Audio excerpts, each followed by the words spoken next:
কেয়া পিছন ফিরে দেখে ডাইনি একেবারে কাছেই চলে এসেছে। জুয়েল, জুয়েল সৎমা আসছে, সে আমাদেরকে ধরে ফেলবে। জাদুর লাঠি এক্ষুনি বের করো। বেটা, এবার এবার তোদের আমি জেল খুন করব। আমার তনুকে মারলি, তোদের আমি ছাড়বো না। জুয়েল, তুমি একটা বিশাল বড় রথ হয়ে যাও। জাদুর লাঠির ক্ষমতায় কেয়া জুয়েলকে একটা বিশাল বড় হ্রদ করে দিল আর নিজে হাঁস হয়ে সেই হ্রদের মধ্যে ভাসতে লাগলো। কি চালাকি রে বাবা, এইভাবে পালাবি? আয় না, তোর বাবা তোকে আমার হাতে দিয়ে গেছে। আয় মা, আমার কাছে আয়। আয় রে হাসমণি, এই দেখ নরম নরম মিষ্টি রুটি, খাবি? আয়, কত সুন্দর রুটি। ডাইনি হ্রদের তীরে দাঁড়িয়ে হাঁসকে ভুলিয়ে ভালিয়ে ধরার চেষ্টা করতে লাগলো, কিন্তু কেয়া বোকা নয়, সে হ্রদের মাঝখানে গিয়ে ভাসতে থাকলো ডাইনির ধরার বাইরে। আচ্ছা, আজকে যা, কিন্তু মনে রাখিস তোকে আমি খুঁজে বের করবই। তনুকে মারার প্রতিশোধ আমি নেব।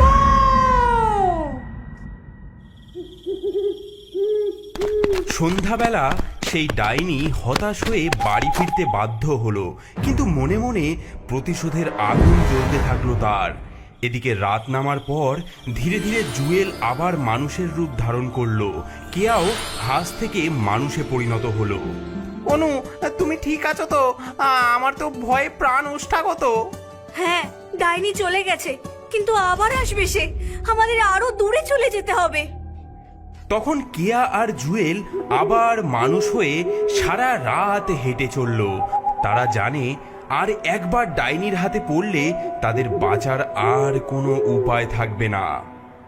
রাত পেরিয়ে ভোর হলো এবং তারা হাঁটতে হাঁটতে তাদের ডাইনি মায়ের থেকে অনেক দূরে চলে আসলো। কিন্তু এমন সময় দূরে পথে ধুলো দেখা গেল। তারা বুঝতে পারলো ডাইনি আবার তার সেই মাইল জুতো পরে ছুটে আসছে তাদের দিকে। অনু, অনু, আবার সেই ডাইনি আসছে, ওই দেখো ধুলো উড়ছে। ভয় পেও না, এবার আমি হব বইচি ঝোপের ফুল, আর আর তোমাকে করব একজন বেহালা বাজিয়ে। কেয়া লাঠি ঘুরিয়ে জুয়েলকে ছুঁয়ে দেয়। জুয়েল একজন বেহালা বাজিয়ে হয়ে যায়, হাতে তার সুন্দর বেহালা। তারপর সে নিজেকে ছুঁয়ে একটি লাল ফুল করে দেয়।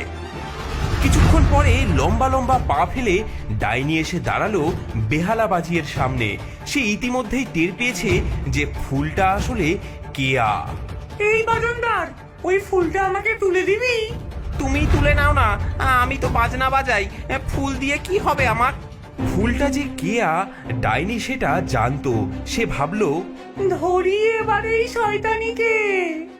ফুল তুলতে গিয়ে ডাইনি যখন ঝোপের দিকে হাত বাড়ালো, জুয়েল তখন বেহালা বাজাতে শুরু করলো।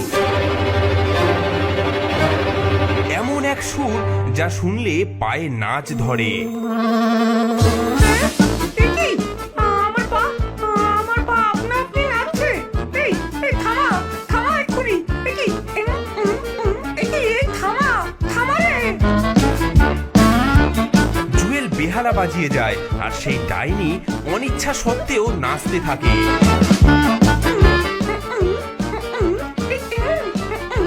এই, এই, এই কি হচ্ছে?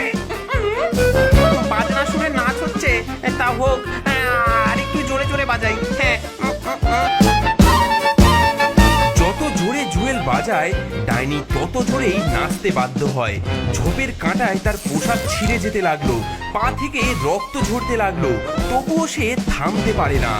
ওরে বাবা, ওরে বাবা, দম ফুরিয়ে আসছে। নাচতে নাচতে পা ফেটে যাচ্ছে। এই থামা, থামা, ওরে বাজনদার, আমি আর পারছি না। হ্যাঁ, এ তো সবে শুরু।